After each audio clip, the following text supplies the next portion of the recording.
Alexandre. Bonjour. Alexandre, merci beaucoup de nous recevoir. Peux-tu nous faire part de ton analyse de la situation actuelle des marchés financiers? Elle est assez claire, au-delà des enjeux géopolitiques prégnants en Europe, avec la proximité de l'Ukraine, on a une dynamique d'inflation qui n'arrive pas à s'infléchir au niveau mondial.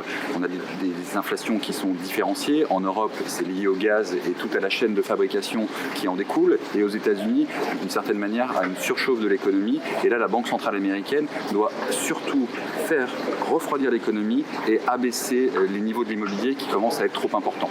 Donc pour l'instant, en tout cas, l'enjeu, c'est cette inflation qui doit rebaisser et ces banques centrales qui doivent enfin arriver à être crédibles pour éviter que l'on ait une inflation anticipée qui se projette dans l'avenir.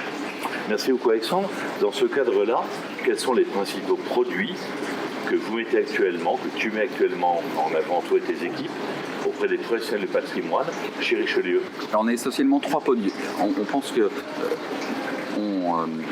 dans cette situation actuelle, il faut revenir sur des fondamentaux avec des entreprises qui ont cette capacité de traverser les crises, voire même de prendre partie de ces crises pour gagner des parts de marché ou rendre plus efficient leur système de coût-bénéfice. Donc aux États-Unis, on pense que c'est la première zone géographique qui rebondira. Pourquoi? Parce qu'évidemment, elle n'est pas impactée à la fois par les goulots d'étranglement et les problèmes énergétiques. Donc on va se focaliser sur un fonds qui s'appelle Richelieu America, qui a maintenant 3 ans d'existence, qui est géré par un gérant canadien et qui favorise en partie ce qu'on appelle les valeurs aristocrates, c'est-à-dire les valeurs qui ont cette capacité à délivrer une croissance du dividende sur très longue période et dans une autre partie des valeurs plus innovantes, notamment liées sur la transition énergétique. Et ça nous paraît un mix extrêmement, on va dire, idoine pour la situation actuelle. Le deuxième fonds, c'est les valeurs familiales. La famille, de toute manière, à travers les crises, se porte bien. En tout cas, il y a une capacité à générer de la croissance et de la performance avec une stabilité dans la stratégie qui nous semble tout à fait appropriée à ce genre de marché. Et donc on a un fonds qui s'appelle Richelieu Family, qui est géré par les 2 mêmes gérants depuis près de 8 ans.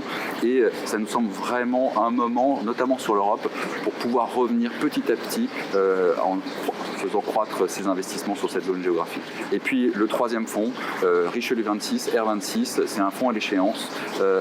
Ça fait 10 ans qu'on n'avait pas lancé de fonds à échéance chez Richelieu. La dernière fois, c'était en 2012. C'était une très belle période. Et c'est vrai qu'on est un peu dans cette situation où on pense qu'il faut pouvoir amener nos clients vers de l'obligataire, mais avec de l'obligataire qui est à la fois transparent et visible.